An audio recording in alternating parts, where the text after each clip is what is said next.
Okay, so last week we were seeing Romans chapter 7, 1 to 13. पिछले सप्ताह हम लोगों ने रोमियो के 7वें अध्याय का पहला से लेके 13वें वचन तक देखा. We saw in verse 6 that when we are married to Christ, we serve in the newness of spirit, not in the oldness of letter. तो हमने यह सुना कि जब हमारी यीशु मसीह के साथ शादी हो जाती है, तब हम उसको आत्मा में उसकी सेवकाई करते हैं और न कि हम उसकी जो लिखा हुआ शब्द है उसके द्वारा. What is the meaning of? I was reading it in Living Bible. So the newness of spirit is written as a new way with all your heart and mind. तो मैं ये जो लिविंग अनुवाद है उसमें पढ़ रहा था, तो उसमें जो आत्मा की पूरी नई रीति से परमेश्वर की सेवकाई करना, उसका अर्थ क्या है? उसका अर्थ यह है कि परमेश्वर के साथ पूरी नई रीति से अपने पूरे मन से और अपने पूरी आत्मा से उसकी सेवकाई करना. The meaning of oldness of letter is written as mechanically obeying a set of rules. और जो लेख की पुरानी रीति, जो उसका अर्थ है वह यह है कि परमेश्वर को उस रीति से उसके सारे नियमों और जो उसकी नियमों और वचनों के ऊपर ऐसे चलना जैसे एक मशीन के प्रकार हम चलते हैं. So, for example, a wife can submit to the husband either with all her heart and mind, or just to make sure that okay, I obey the law. But there is a vast difference in that attitude, these two attitudes. तो उदाहरण के तौर पर एक जो पत्नी होती है, वह अपने पति के अधीन में अपने पूरे हृदय के साथ रह सकती है, या तो इसके विपरीत वह सिर्फ इस प्रकार से अपने पति के अधीन रह सकती है कि उसको जो नियम है उसका पालन करना है. और इन दोनों बातों में बहुत अंतर है. A husband can love the wife either with all his heart or mind, or just to obey certain rules in the Bible. और एक जो पति है, वह अपनी पत्नी से प्रेम कर सकता है अपने पूरे हृदय और मन के द्वारा, और दूसरे तरफ वह उससे उस तरह से प्रेम कर सकता है कि सिर्फ बाइबल के कुछ जो नियम है उनका पालन करने के लिए. और इन दोनों बातों में बहुत अंतर है. And we saw also in verse 13 that the purpose of law is to show me my sin. और हमने यह भी सुना वचन 13 में कि जो व्यवस्था है उसका जो उद्देश्य है वह यह है कि मुझे वो मेरे पाप को दिखाए. And also to, as is written here, to make sin utterly sinful. और जैसे कि यहाँ लिखा है कि उसका जो उद्देश्य है व्यवस्था का, वह यह भी है कि पाप को वह और भी पापमय ठहराए.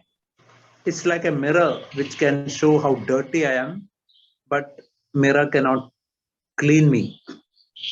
और यह उस दर्पण के समान है कि वह दर्पण तो मुझे दिखा सकता है कि मैं कितना गंदा हूँ, परंतु वह जो दर्पण है वह मुझे स्वच्छ नहीं कर सकता. Now we can see from verse 14, for we know that the law is spiritual, but I am of flesh, sold into the bondage of sin. और हम फिर देखते हैं वचन 14 में, क्योंकि हम जानते हैं कि व्यवस्था तो आत्मिक है, परंतु मैं शारीरिक और पाप के हाथ बिका हुआ हूँ. There is no problem with the law. Law is completely spiritual. The law is from God. Even Old Testament law, New Testament law, everything is from God. जो व्यवस्था है उसमें कोई भी बुराई नहीं है, और वह तो पूरी रीति से पवित्र है, और भले ही वह पुराने नियम का अव्यवस्था हो या नए नियम की हो. But we all know that when we try to obey this, we see that,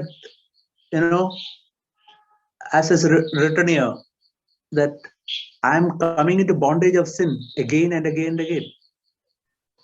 परंतु हम जानते हैं कि जितना भी हम इस व्यवस्था को अपने व्यवहार में लाने की कोशिश करेंगे, उतना ही हम उसके और भी ज्यादा बंदिश में होते चले जाएंगे, पाप के बंदिश में होते चले जाएंगे. Verse 15, for that which I am doing, I do not understand. I am not practicing what I would like to do. I am doing the very thing I hate. और 15 वचन में हम देखेंगे, और जो मैं करता हूँ उसको नहीं जानता, क्योंकि जो मैं चाहता हूँ वह नहीं किया करता, परंतु जिससे मुझे घृणा आती है वही करता हूँ. Living Bible says like this, I decide one way, but I act in completely opposite way, doing things which I absolutely despise. और जो लिविंग अनुवाद है वह इस प्रकार बताता है कि जो भी मैं करने का निर्णय लेता हूँ वह मैं नहीं करता, परंतु मैं उसका पूरा विपरीत करता हूँ और वह काम करता हूँ जिसको मैं पूरी रीति से घृणा करता हूँ. That is actually Message Bible. Sorry, it is Message Bible. In Living Bible, it's written, verse 15. I don't understand myself, for I really want to do what is right, but I cannot. I do what I don't want to. That is what I hate. तो जो अभी हमने सुना वह जो संदेश Bible, message Bible में लिखा था, और जो लिविंग अनुवाद है वह यह कहता है कि जो भी मैं करता हूँ मैं नहीं जानता कि मैं क्या कर रहा हूँ. Brother, can you repeat the later part? Verse 15. I do what I don't want to, what I hate. और मैं वही करता हूँ जो भी मैं करना नहीं चाहता हूँ और मैं उससे घृणा करता हूँ. Just think of what is written here. It's written here that verse 15, what I am doing, I do not understand. और जरा आप सोचिए कि यहाँ पर क्या लिखा है वचन 15 में कि जो मैं करता हूँ मैं नहीं जानता. And verse 16, if I do the very thing I do not wish to do, see, I'm doing certain things which I hate. I hate that, but in the end, I end up doing the same thing. और वचन 16 में लिखा है, और यदि जो मैं नहीं चाहता वही करता हूँ, तो जो भी मैं नहीं चाहता वही मैं करता हूँ. Say for example, in my heart, I don't want to become impatient, but in a situation I find that all on a sudden I'm becoming impatient, or all on a sudden I become angry. I say certain words in anger, or all on a sudden I lust, something which I don't like to do, but I just end up doing that.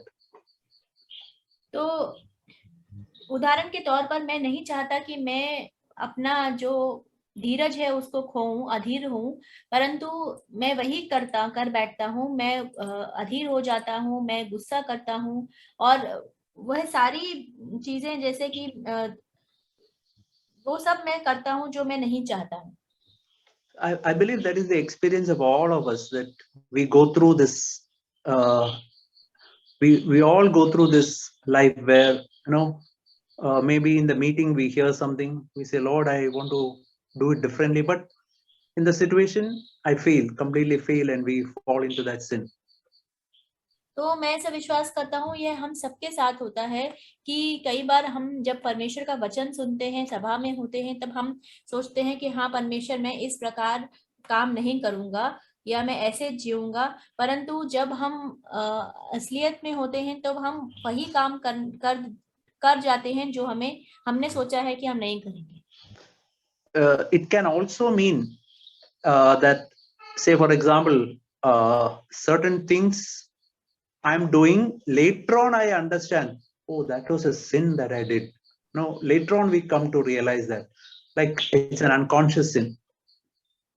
और ऐसा भी हो सकता है कि आज मैं कुछ काम करूं और उसके बारे में जब मैं बाद में सोचूं और मनन करूं, तब मैं इस बात को जान पाऊं कि जो मैं कर रहा था वह एक पाप था. Say for example, the other day I was talking to one person, and I was describing how we are looking after our mother, but later on I said, Lord, I was trying to show my righteousness to others. That is a sin before you. Bible says, Matthew chapter 6:1, beware of practicing your righteousness before men to be noticed by man. Otherwise, you will have no reward before God. तो उदाहरण के तौर पर कुछ दिन पहले मैं एक व्यक्ति को बता रहा था कि मैं मेरी माँ की किस प्रकार से देखभाल करता हूँ, और बाद में जब मैं उस बात पे मनन करने लगा तब मैंने इस बात को एहसास किया कि परमेश्वर मैं कितना गलत था, क्योंकि मैं उसको अपनी ही काम की बढ़ाई कर रहा था। और जैसे मत्ती के 6वें अध्याय के पहले वचन में लिखा है कि हमें सावधान रहना है कि हम अपनी जो धार्मिकता है वह सिर्फ दूसरों को दिखाने के लिए ना करें, क्योंकि ऐसा करने से हम स्वर्ग में अपना जो प्रतिफल है उसको खो देंगे। तो मैं भी मेरी धार्मिकता दूसरों के सामने दिखा रहा था। Or in the evening, I was comparing myself with another person and thinking, okay, I'm a little righteous, but I was thinking it's just like that Pharisee in Luke chapter 18. No, there is so much self-righteousness in me, and I compare myself with others, not myself with Jesus. Lord, what a terrible sinner I am. और उस दिन शाम को मैं अपने आप को एक व्यक्ति के साथ तुलना करता हुआ सोच रहा था कि मैं इससे थोड़ा ज्यादा धार्मिक हूँ, और फिर मुझे यह स्मरण आया कि मैं तो उस फरीसी के समान हो गया जो लूका के 18वें अध्याय में जिसका वर्णन किया है कि जो परमेश्वर को धन्यवाद देता है कि मैं इस चुंगी लेने वाले के समान नहीं हूँ। Now, that is what we read in verse 18.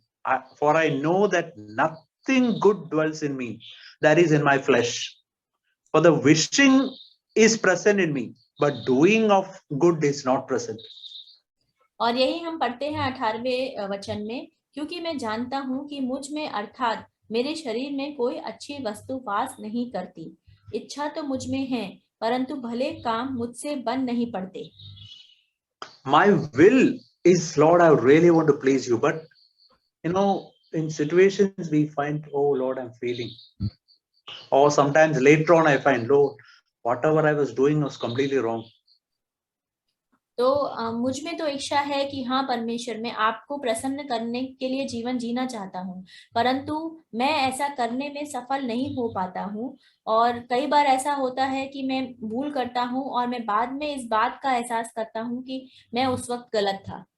I was reading in Message Bible, I can will it, but I can't do it. That means I've got the will to do what is right, but I am unable to do. तो मैं संदेश Bible जो message Bible है उसमें पढ़ रहा था, उसमें लिखा है कि मैं तो इस बात की इच्छा रख सकता हूँ, परंतु मैं इस काम को नहीं कर सकता। तो I decide not to do bad, but then I do it in any way. और मैं इस बात का निर्णय तो करता हूँ कि मैं गलत काम नहीं करूंगा, परंतु मैं बाद में उस गलत काम को ही कर बैठता हूँ। My decisions don't result in action. तो मेरे जो निर्णय हैं उनको मैं क्रिया में परिवर्तित नहीं कर पाता।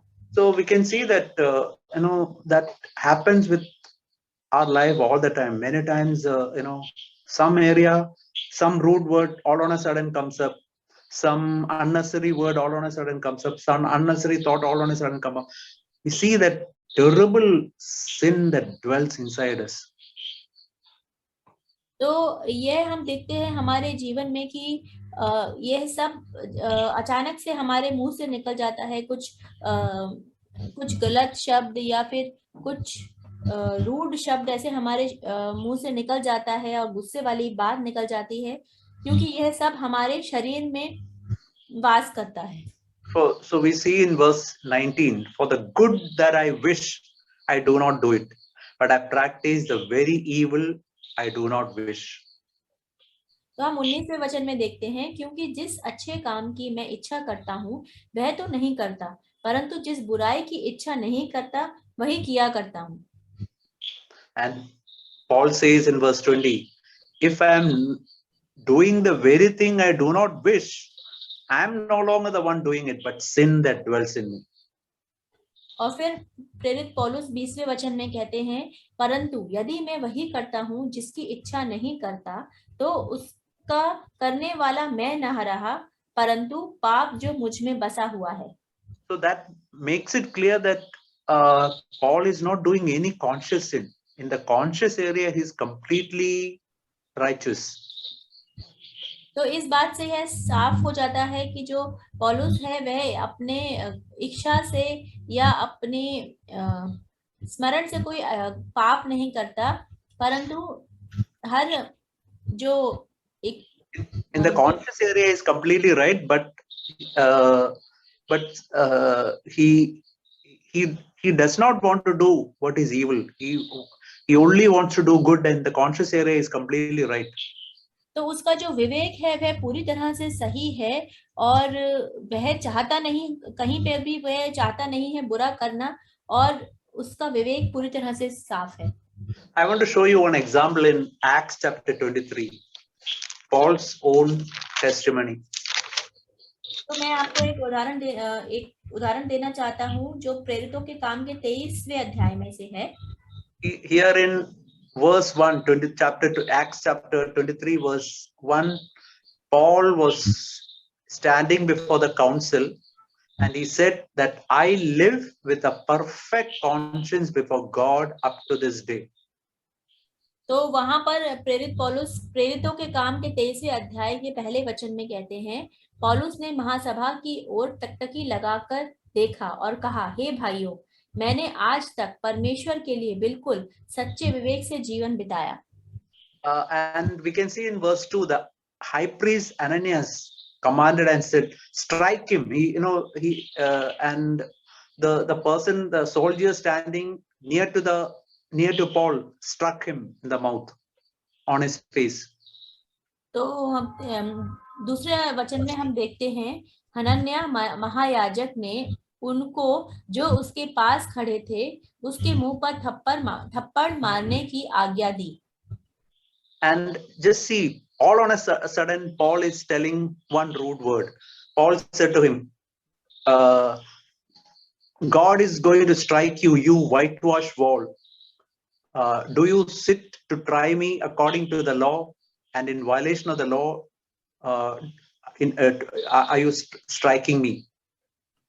तो देखते हैं कि हम अचानक से पौलुस के मुंह से एक रूढ़ शब्द निकलता है और वह कहता है, तब पौलुस ने उससे कहा, हे चुना फिरी हुई भीड़, परमेश्वर तुझे मारेगा. तू व्यवस्था के अनुसार मेरा न्याय करने को बैठा है और फिर क्या व्यवस्था के विरुद्ध मुझे मारने की आज्ञा देता है. So one man who was standing there, he said, don't you think it's written in God's word, you should not revile God's high priest, because that Ananias was a high priest. और फिर हम देखते हैं कि जो पास में खड़ा था एक व्यक्ति, उन्होंने कहा, क्या तू परमेश्वर के महायाजक को बुरा कहता है. All on a sudden Paul is asking forgiveness. I was not aware, brethren, that he was a high priest, and so he was asking forgiveness, and again he's having a good conscience. और फिर अचानक से जो पौलुस है वह माफी मांगता है और वह कहता है, पौलुस ने कहा, हे भाइयों, मैं नहीं जानता था कि यह महायाजक है, क्योंकि लिखा है कि अपने लोगों के प्रधान को बुरा न कहे. तो वह अपने काम की माफी मांगता है और उसका विवेक फिर से शुद्ध हो जाता है. See, I want to tell you, with all of us, such things can happen. Maybe in a conversation with a wife or husband, some unnecessary words can come, some rude words can come. But the important thing is quickly rectify it, ask forgiveness, settle the matter, have good conscience, just like Paul was doing. तो मैं ऐसा बताना चाहता हूँ कि हम सभी के जीवन में ऐसे क्षण आ सकते हैं, भले ही वह हमारे पति या पत्नी के साथ जब हम बातचीत करते हैं उस समय हो कि हमारे मुंह से कुछ ऐसे अपशब्द निकल जाएं या फिर कुछ ऐसी बातें निकल जाएं जो जिसमें नम्रता ना हो. तो लेकिन हम लोगों को करना क्या है कि हमें तुरंत उन बातों के लिए माफी मांगनी है. So we see what in verse 21, I find then the principle that evil is present in me, the one who wish to do good. I wish to do good, but I always see there is such a terrible evil present in me. तो हम देखते हैं Romeo के 7वें अध्याय के 21वें वचन में, सो मैं यह व्यवस्था पाता हूँ कि जब भलाई करने की इच्छा करता हूँ तो बुराई मेरे पास आती है. There is a verse in 1 John chapter 1 verse 8 which says, if we say we have no sin, we deceive ourselves.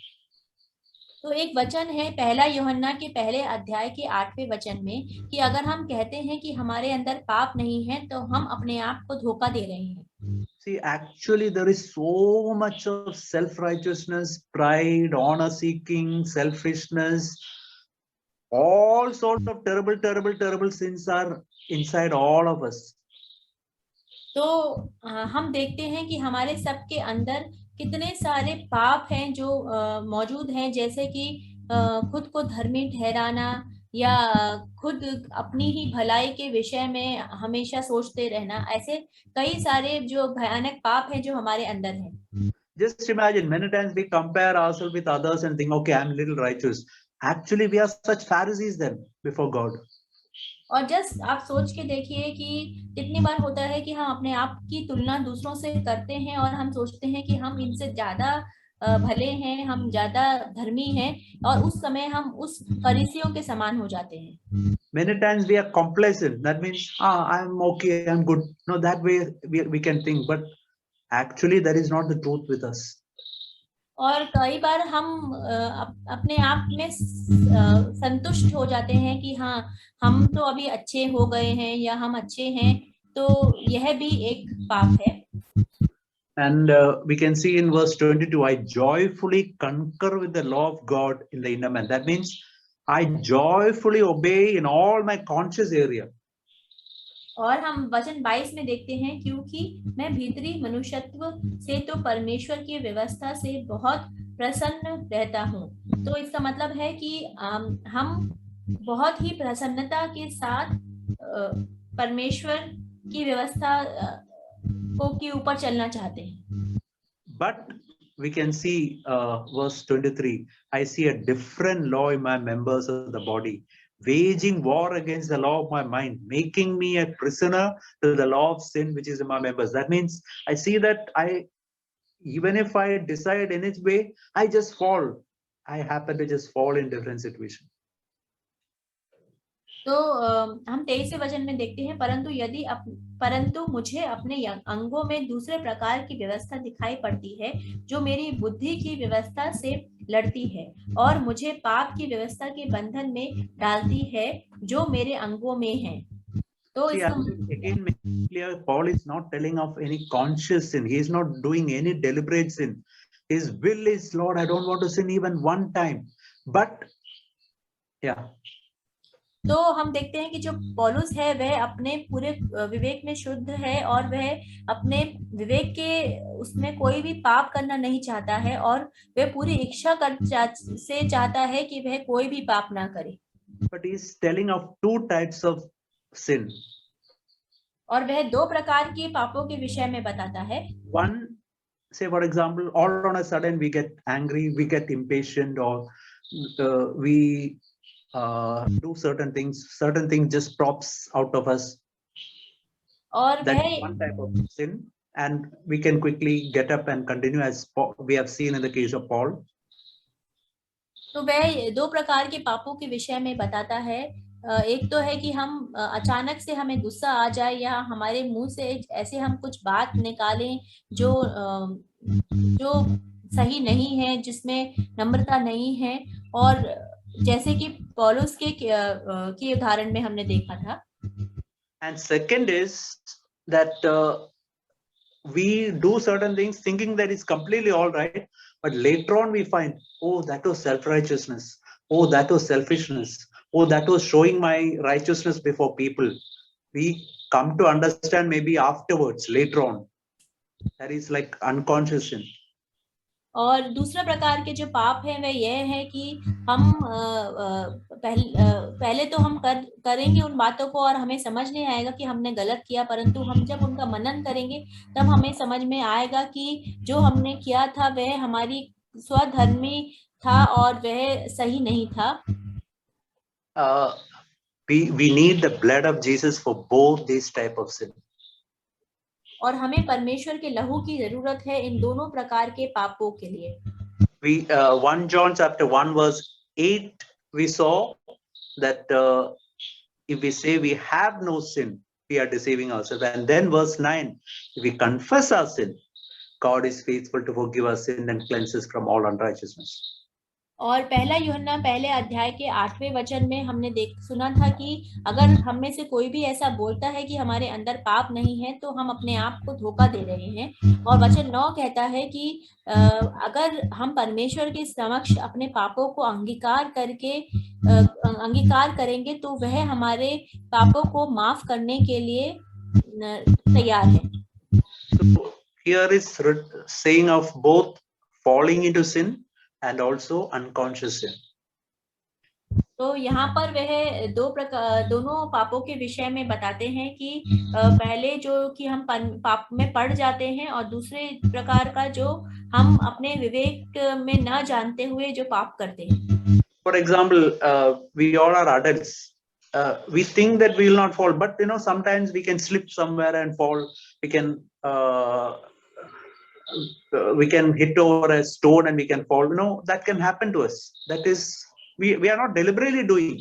Just all on a sudden we fall in some area. That can happen to any adult person.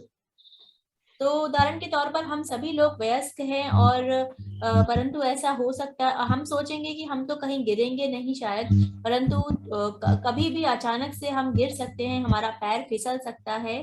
तो But how long we lie down there? We quickly get up and again walk.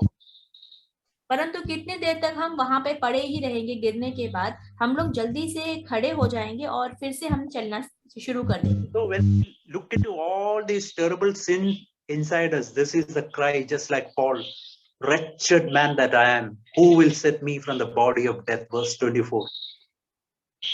और यह सारी बातों को देखते हुए पौलुस का जो वाक्य है वह कहता है, मैं कैसा अभागा मनुष्य हूँ, मुझे इस मृत्यु की देह से कौन छुड़ाएगा?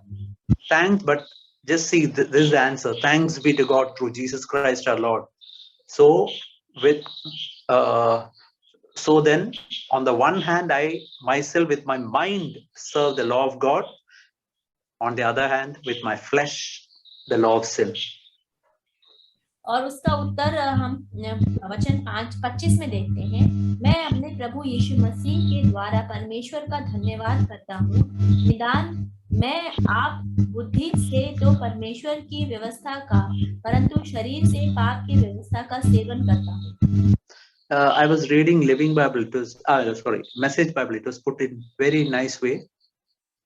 तो मैं जो संदेश वाला बाइबल है उसको पढ़ रहा था और उसमें बहुत अच्छी रीति से दिया गया है। It's written, I have tried everything and nothing helps. और वहां पर दिया गया है कि मैंने तो सारी बातों को के द्वारा कोशिश करके देख लिया, मगर किसी से भी मुझे मदद नहीं मिली। I am at the end of my rope. Is there no one who can do anything for me? और मैं उस रस्सी के बिल्कुल अगले छोर तक पहुंच गया हूँ, तो यहाँ पर क्या कोई भी नहीं जो मेरी मदद कर सके? Isn't that the real question?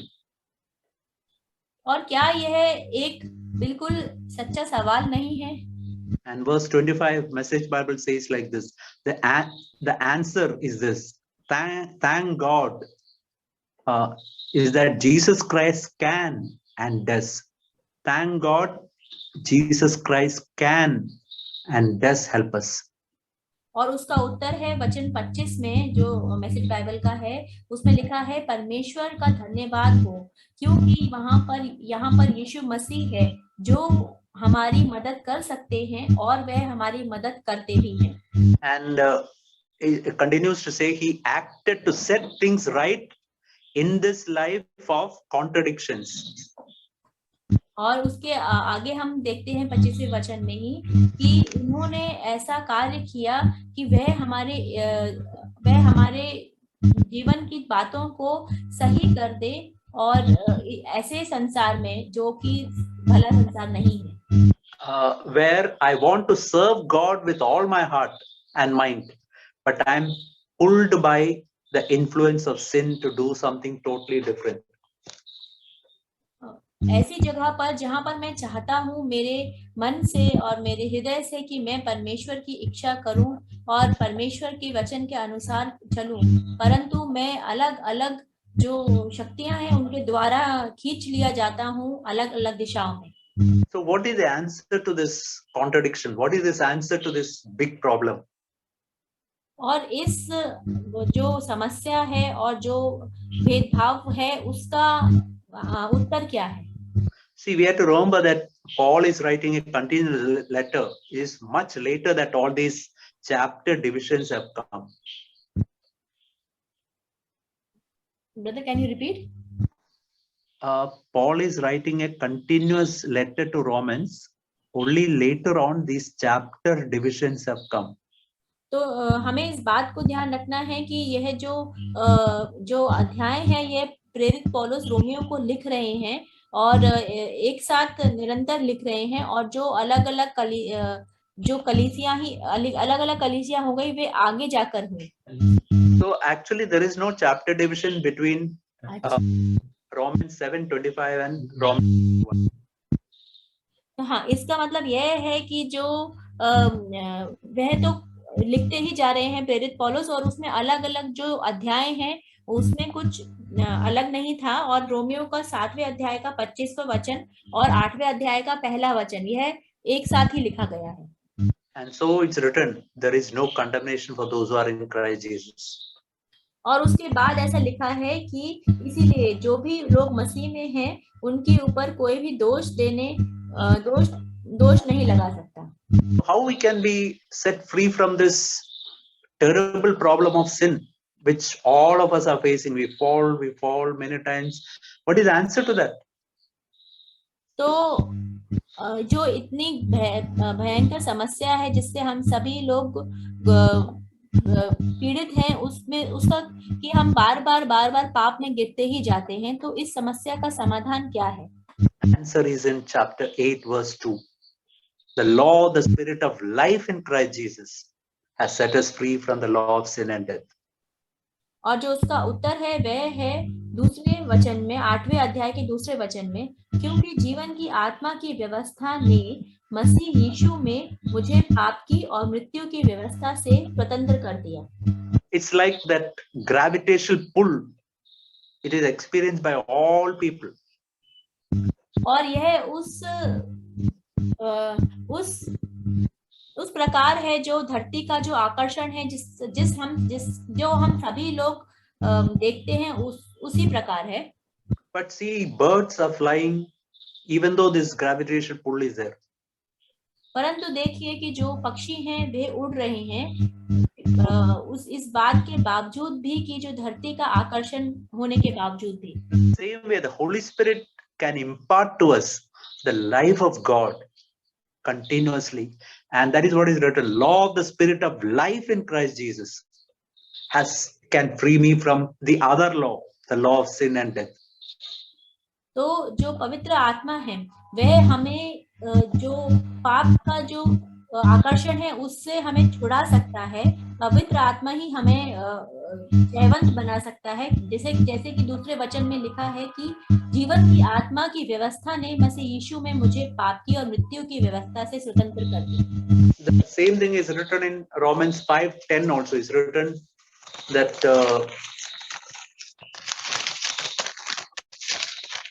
5:10 is written that we can be saved by his life. तो यही बात रोमियो के 5वें अध्याय के 10वें वचन में लिखी है कि बैरी होने की दशा में उसके पुत्र की मृत्यु के द्वारा हमारा मेल परमेश्वर के साथ हुआ. See, just like I think all of us have seen that example of given by Brother Zach. Just imagine this: the case of the specs. Now, if I drop it, it'll always fall. That is how we are. We are capable of only falling down. तो जैसे कि भाई Jack हमें हमेशा ये उदाहरण देते हैं कि अगर ये चश्मे का जो डब्बा है, अगर मैं उसको पकड़े हुआ हूँ और अगर मैं उसको छोड़ दूं तो यह स्वाभाविक है वह नीचे ही गिरेगा. तो उसी प्रकार से हम भी now holds it and this is not dropping. तो उसी प्रकार अगर हम भी हैं कि हमेशा हम नीचे की ओर ही गिरेंगे, और अगर हम मेरे में कुछ जीवन है तो और उस जीवन के द्वारा मैं पकड़ के रह सकता हूँ तो मैं नीचे नहीं. The same way the life of God in us Holy Spirit can impart the life of Jesus into us. That can hold us against from falling into sin. तो जो पवित्र आत्मा है वह मुझे परमेश्वर का जीवन दे सकती है, और उस जीवन के द्वारा ही मैं उस पाप में नहीं गिरूंगा और वहां खड़ा रहूंगा. For that, I have to continuously depend on the Holy Spirit. और उसके लिए मुझे निरंतर हमेशा पवित्र आत्मा के ऊपर निर्भर रहना है. Just like a branch continuously depend on a tree, I have to continuously depend on Jesus.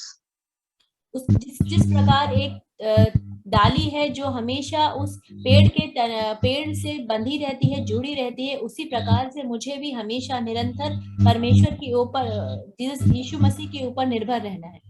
So that is what we can see in this chapter 7. So may God help us. तो यही हम देखते हैं Romeo के 7वें अध्याय में, और परमेश्वर हमारी मदद करे. Thank you, Brother Sam.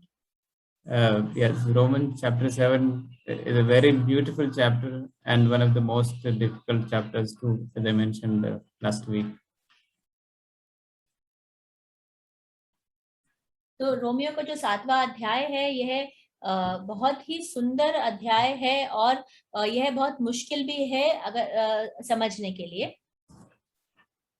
So, yeah, as the Bible says, we are a new creation in Christ. तो जैसे कि बाइबल कहती है कि हम मसीह में एक नई सृष्टि हैं. So, the moment we accept Christ, a new nature comes into us.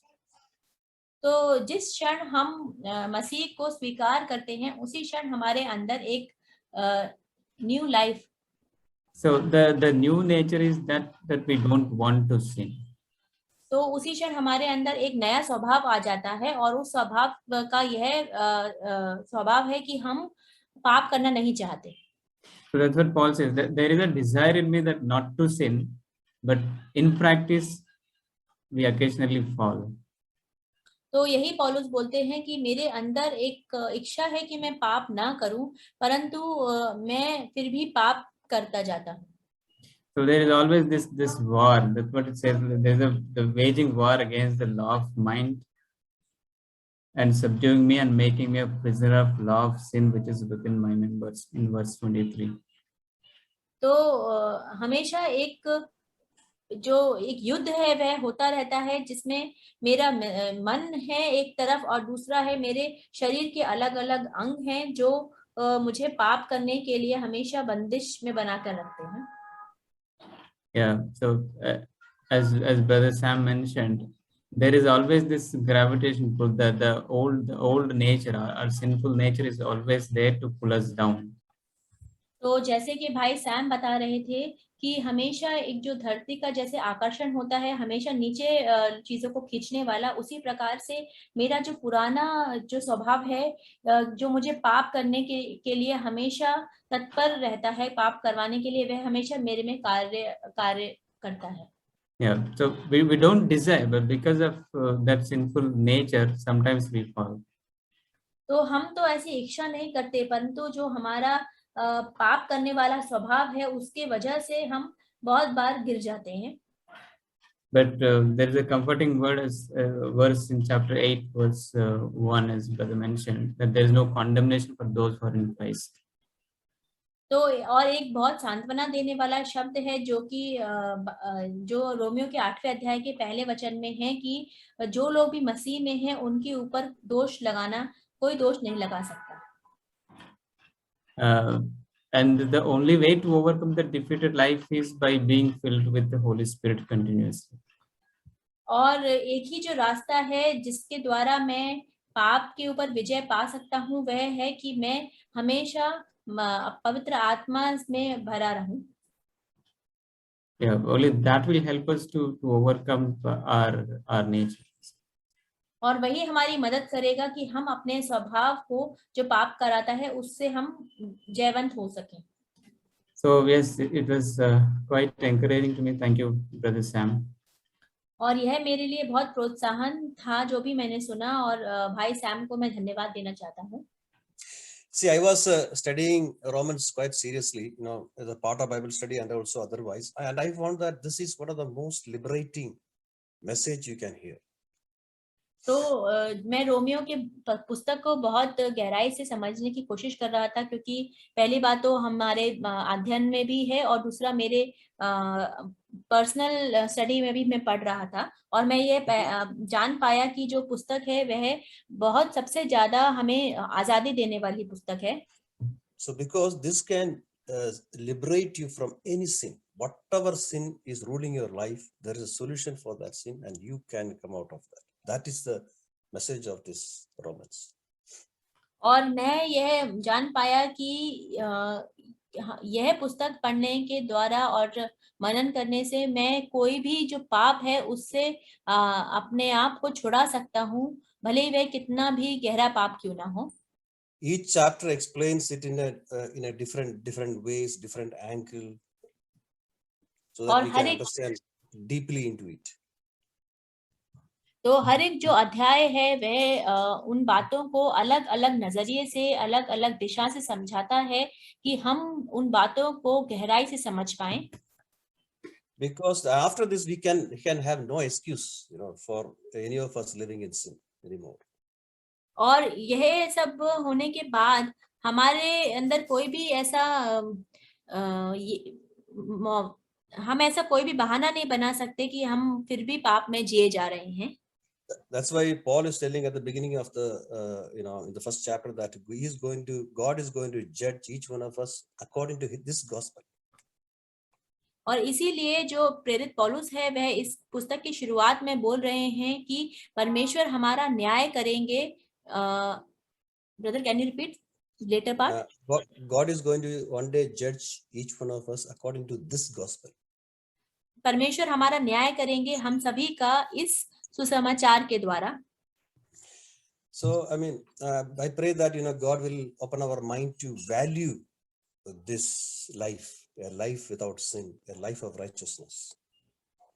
तो मैं ऐसा प्रार्थना करता हूँ कि परमेश्वर हमारे मनों को खोल दे ताकि हम इस बात के महत्व को समझे, इस जीवन की जो कि पाप रहित जीवन है उसके महत्व को हम समझ पाएं. So I found that as we progress every day in our life, this Christ-like life is the solution for every problem we face in front of us. तो मैं इस बात को समझ पाया कि जैसे हम लोग इस जीवन में आगे बढ़ते जाते हैं और सिर्फ यही जीवन जो परमेश्वर जो यीशु मसीह के जीवन पर आधारित है और पाप के बिना है, वही हमारी सारी समस्याओं का समाधान है. Because whatever problem you take in your life, you may have problems in your home, those who are studying in the schools, those who are having problems in your office. This solution for every problem is a Christ-like life. तो हमारे सभी के जीवनों में समस्याएं हो सकती हैं, हमारे घरों में हो सकती हैं, हमारे दफ्तरों में हो सकती हैं, हमारे स्कूल में हो सकती हैं, परंतु यह जो जीवन है जो मसीह के समान जीने का जीवन है, वही हमारे हर समस्याओं का समाधान है. Which people don't understand, but this is the mystery which is hidden in the Bible, the pages of the Bible. तो यह ऐसी रहस्य की बातें हैं कि जो दुनिया के लोग समझ नहीं पाएंगे, परंतु यह रहस्य बाइबल के वचनों में बीच में छुपा हुआ है. See, in verse 23 we can see, but I see a different law in the members of my body, waging war against the law of my mind and making me a prisoner of the law of sin which is in my members. तो 23वें वचन में हम देखते हैं, परंतु मुझे अपने अंगों में दूसरे प्रकार की व्यवस्था दिखाई पड़ती है जो मेरी बुद्धि की व्यवस्था से लड़ती है और मुझे पाप की व्यवस्था के बंधन में डालती है जो मेरे अंगों में है. This says that I want to lead a life without sin, a good life, but I see another law in the members of my body. That is very specifically Paul is telling this root of this sin, the problem is lying in the members of our body. तो प्रेरित पौलुस बोलते हैं कि मैं तो चाहता हूं कि मैं पाप ना करूं, परंतु मेरे जो शरीर के अंग है उनमें एक दूसरी ही व्यवस्था कार्य कर रही है और वह मेरे जो मन है जो मुझे जिसमें मैं पाप नहीं करना चाहता उसके साथ हमेशा युद्ध कर रही है. So this is something which the world has not understood. The psychologists say that, the problem is in your mind, they treat your mind, the psychologists, nobody deals with your body. They all deal with your mind and circumstances and all. But that's a totally a wrong approach. The problem of every problem, the root is lying in our body. तो यही बात है जो दुनिया के लोग नहीं समझते हैं, क्योंकि जो बड़े बड़े मनोचिकित्सक हैं और उनके पास जब लोग जाते हैं तो वह आपको अलग अलग प्रकार की बातें बताएंगे और वह बोलेंगे कि आपके मन में कुछ, मस्तिष्क में आपके कुछ तो समस्या है, और वह यह नहीं समझ पाते हैं कि जो असली समस्या है वह हमारे शरीर के अंगों में है और वही हमें सारी समस्याओं में डालती है. So what the gospel says is solution for that problem is the death of our body on the cross. और जो सुसमाचार है वह यह कहता है कि इन बातों का जो समाधान है वह है कि हम अपने शरीर के में मर जाएं. Not making it good, not putting him to training or, sending him to Bible school or studies or, all those training programs. None of these things are a solution. The solution is the death on the cross. तो इसका समाधान यह नहीं है कि हम कोई बहुत बड़े ट्रेनिंग में जाएं या फिर हम कोई बाइबल स्कूलों में जाएं और ऐसे अनुशासन के अंदर में रहें, परंतु एक ही समाधान है कि हम उस क्रूस के ऊपर अपने जो शरीर के अंग हैं उनको मार दें. This is something which the world has not understood, but which is revealed in the Bible for each one of us.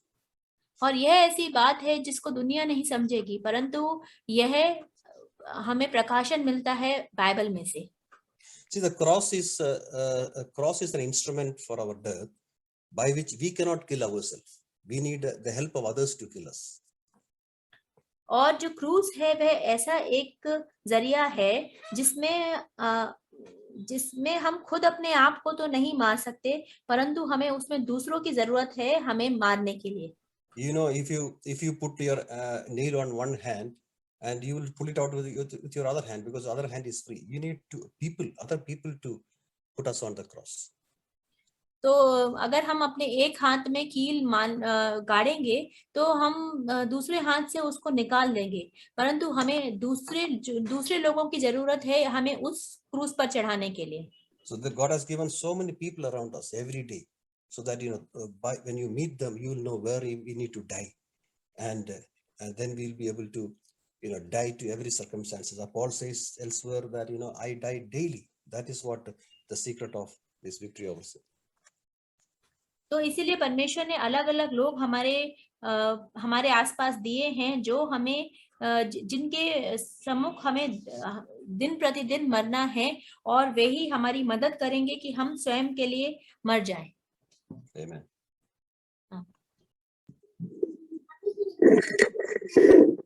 मैं परमेश्वर का धन्यवाद देती हूँ कि इतने अच्छे वचन से हमको परमेश्वर ने ब्लेस किया. मैं जैसे वह जॉर्ज शेयर कर रहे थे और वह सैम शेयरिंग कर रहे थे कि उनका मेन ये चीज था कि हमको हम लोग वी मे फॉल, हम लोग गिर सकते हैं, हम पाप कर सकते हैं, बट इसका मतलब ये नहीं है कि सिस्टर नियति can translate.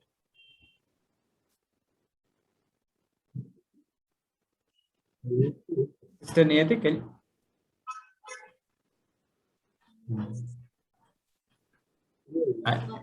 I can't see her. I think she is not there. Yeah. No problem. Sunanda आप रिपीट करोगे? हाँ तो मतलब यही था मेन कि हमको परमेश्वर की तरह बनना है. हम चाहे गिर भी जाते हैं बट हमको उस चीज से उठकर हमको परमेश्वर की तरह, यीशु मसीह की तरह बनना है हमारी जिंदगी में. So as Brother George was sharing, I was reminded of the fact that there may be circumstances we may fall, but still we should always get up and be and try to be like our Lord. बस George ने बहुत time पहले एक चीज share किया था जो मुझे अभी तक याद है, मुझे वो चीज टच हो गया था कि यीशु मसीह को जब क्रूस पर चढ़ाया गया तो वहां पर एक चेक करा गया कि वो सच में मर चुका है एंड में या अभी भी जीवित है. So Brother George had shared long ago one thing which had really touched me, that when Jesus Christ was hanged on the cross, that time, towards the end, people were checking that whether he has really died. तो उसमें कैसे check किया गया, जब उसके छाती में भाला घोंपा गया। How it was checked was that in his chest an arrow was speared. हाँ, और उसमें से जब भी वो पानी और खून निकला, And then the blood and water came out from there. जैसे भाई जॉर्ज बोल रहे थे कि हम एक अकेले इंसान अच्छे से एक रूम में बंद रहेंगे तो हम कुछ भी मतलब परमेश्वर के इसमें ही हम बने रहेंगे, बट हमारे इर्द गिर्द जो भी हमारे फैमिली मेंबर्स हो गए या बाहर ऑफिस में काम कर रहे हैं या हम ट्रैवलिंग कर रहे हैं, तो लोगों के थ्रू हमको पता चल रहा है कि हम लोग जीवित हैं या मर चुके हैं। And Brother George was telling that if we are living alone in a room and there are no people around us, that time we can live a peaceful and a good life. But when we are amongst people or when we are traveling and we are surrounded by people, that time we are really tested whether we are living godly way or not.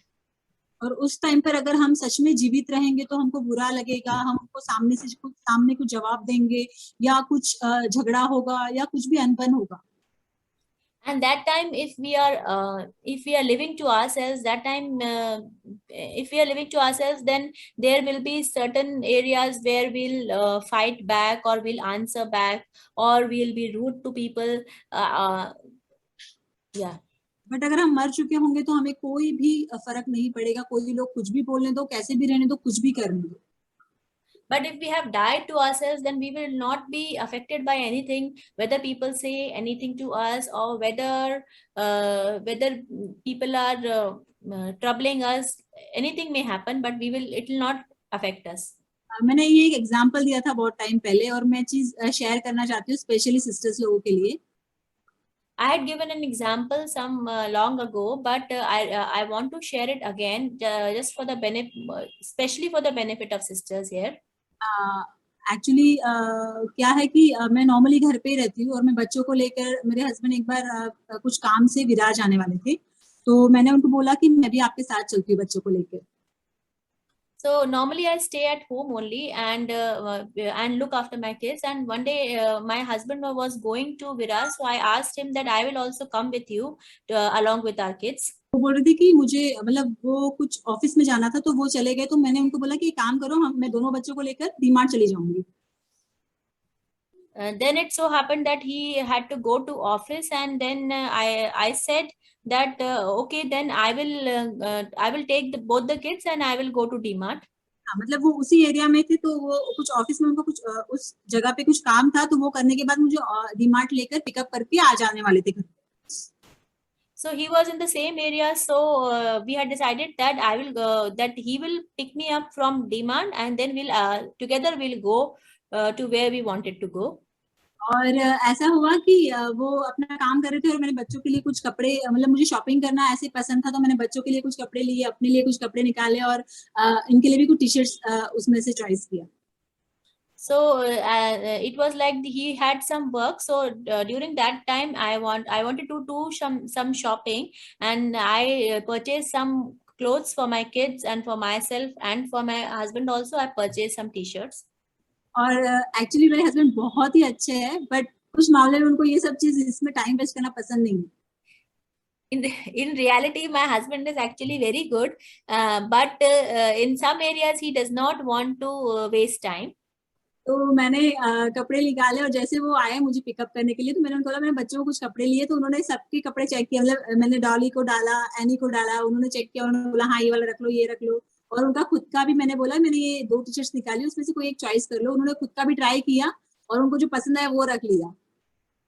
So when he came, I told him that see, I have purchased these things. So he said that okay, then he made all of us try this the clothes, like for Dolly we put the clothes and tried on her, and similarly for himself also he tried both the t-shirt, and he kept one and he rejected the other.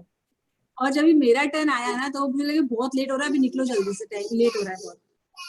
But then when my turn came, so he said, "Chalo, let's go. It's becoming so much late right now." Okay, और उस time पर मुझे अंदर से इतना गुस्सा आ रहा था कि मैंने बच्चों के लिए किया, खुद आपके लिए किया, और मेरे लिए आपके पास 5 मिनट का टाइम नहीं है, लाइक ऐसा मुझे अंदर फील हो रहा था. That time I was really angry inside, and I was thinking that I did so much for my kids and for you also, and for me you don't have this much time. तो लेकिन और उस time पे मैं कुछ मुंह से ज़बान से कुछ बोलूं, उससे पहले परमेश्वर ने बोला ये एक टाइम है, you have to die yourself.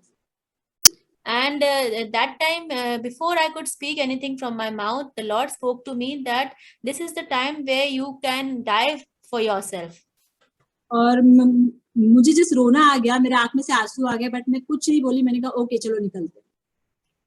And I was about to cry, and my tears were there. So, but then I didn't speak anything.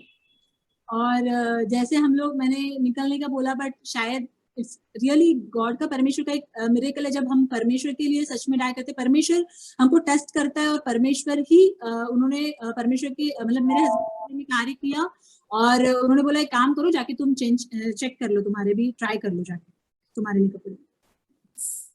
So that time I didn't say anything, but then it is the miracle of God, and that God does not allow us to suffer, and he knows what we are going through. And then it so happened that my husband told me that you do one thing, you also check regarding your clothes. और वो फिर finalise हो गया, और हम लोग फिर joyfully घर पे आए, और फिर बाद में शांत होने के बाद मैंने मेरे हस्बैंड से ये चीज शेयर किया. And then all things went well, and we came back home joyfully. And then when everything was calm, then in the evening later on I shared this incident with this thing with my husband. I really praise God, thank God for the whatever we heard today. I really thank God for whatever we heard today. Praise God. Praise God.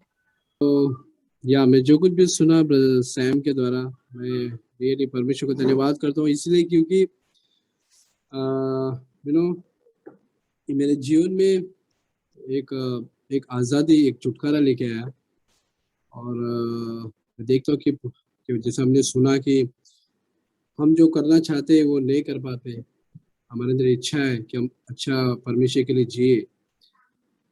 और ये चीज़ मैंने देखा कि जब मैंने अनुभव कर रहा था मेरे खुद के लाइफ के अंदर, तो बहुत स्ट्रगलिंग में था, समझ में नहीं आ रहा था प्रभु मैं कैसे करूं, क्या करूं. मैं बताना चाहता हूं कि परमेश्वर ही है वो जो हमको एक रेवलेशन देगा हमारे जीवन में. परमेश्वर हमको लीड कर सकता है. हम कितने बार मैं सुना हूँ, तो 2011 में ब्रदर सैम के मुंह से मैं टीचिंग सुना हूँ, बट मैं रियल लाइफ के अंदर वो लाइफ के अंदर नहीं पहुंच पाया जिधर एक्चुअली मुझे पहुंचना चाहता. बट मैं देखता हूँ कि परमेश्वर, अगर हम कंटिन्यू उस चीज को परमेश्वर से मांगते रहेंगे, परमेश्वर हमको उस लाइफ के अंदर हमको लीड करेगा. तो मैं प्रभु को धन्यवाद करता हूं कि परमेश्वर हमको उस जीवन के अंदर ले जाना चाहता है जो हमको एक परमेश्वर के ग्रेस के अंदर, परमेश्वर का आत्मा के अनुसार हम जी सके दिन प्रतिदिन.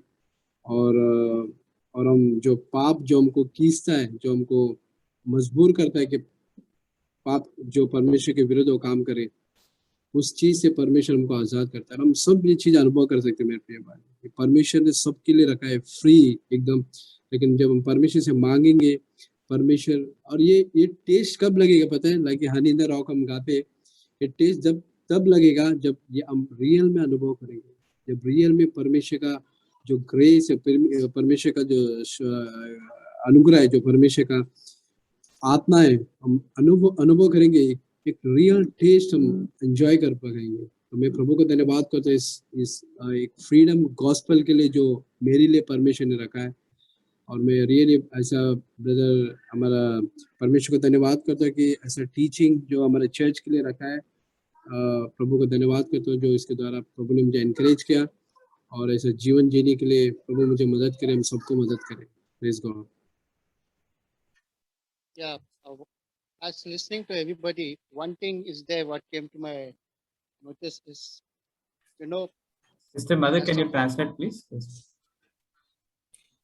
Yeah, brother. जैसे मैं सबको सुन रहा था तो मुझे एक बात थी जो मुझे मन में आई। You know, is I want to speak about the women's when they're in a labor pain. तो मैं उन स्त्रियों के विषय में बोलना चाहता हूँ जो कि जो कि बच्चा देने के पहले जो पीड़ा होती है उससे गुजर रही होती है। You know, the process of a childbirth is almost like 9 months. क्योंकि जो गर्भवती होने से लेकर बच्चे का इस संसार में आने का जो काम होता है वह पूरे 9 महीने का होता है। So the same way in a Christian's life, we have a battle that we need to fight our inner being.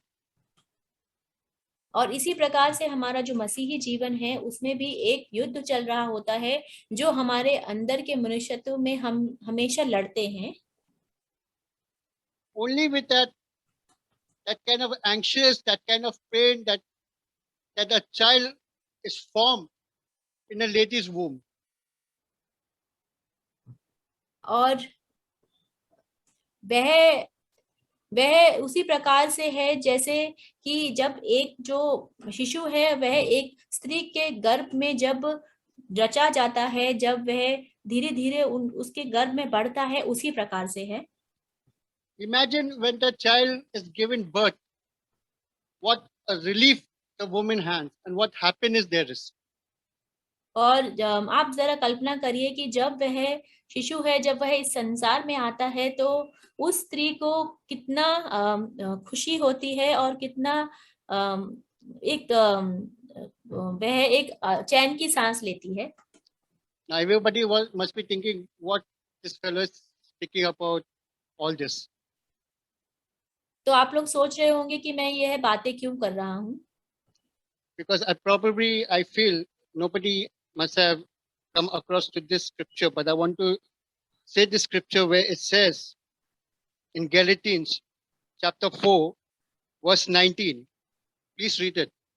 And my little children, for whom I am again in the anguish of childbirth until Christ is formed in you. This is what Paul is saying. तो यह जिस वचन के विषय में मैं आपसे बात कर रहा हूँ वह है गलातियों के 4 अध्याय के 19वें वचन में, हे मेरे बालकों, जब तक तुम में मसीह का रूप न बन जाए तब तक मैं तुम्हारे लिए फिर जच्चा की सी पीड़ाएं सहता हूँ। So until the Christ is born, unless we don't give birth to Christ, that freedom we won't have. तो जब तक वह मसीह का जो रूप है वह हमारे मन में न बन जाए, हम उस रूप में न बन जाए, तब तक हम brother can you repeat the latter part? तब तक unless Christ is completely born, we are not free. तो जब तक जो मसीह है वह हमारे से पैदा नहीं हो जाते हैं तब तक हम पूरी तरह से आजाद नहीं हैं। Church, we are going into this labor, the pain of labor, where we have a war against the flesh and the spirit. But we need to be conscious that we are giving birth to a child. We are giving birth to Jesus Christ who's in us. And only till the entire birth of Christ is not formed in our life, we won't be set free. तो कलीसिया में आप लोगों को बताना चाहता हूँ कि यह जो पीड़ाएं होती हैं जो बच्चा जनने के वक्त एक स्त्री को होती हैं, वह तब तक होंगी जब तक हम मसीह के रूप में पूरी तरह से न हो जाएं, और तब तक जो युद्ध है जो हमारे शरीर के अंगों में और हमारे मन में है वह हमेशा चलता रहेगा। And we got to bear this pain, we got to bear this fight of the flesh and the spirit till Jesus comes, till the entire child of Christ, the entire Jesus is not born through us. Amen. God bless you all. और तब तक हमें यह जो पीड़ाएं हैं जिसमें कि हमारे मन में और हमारे शरीर के अंगों में जो युद्ध है वह चल रहा है, ऐसी पीड़ाओं को हमें तब तक सहन करना पड़ेगा जब तक मसीह का दोबारा आगमन नहीं हो जाता और जो मसीह है वे हमारे अंदर से जन्म नहीं ले लेते।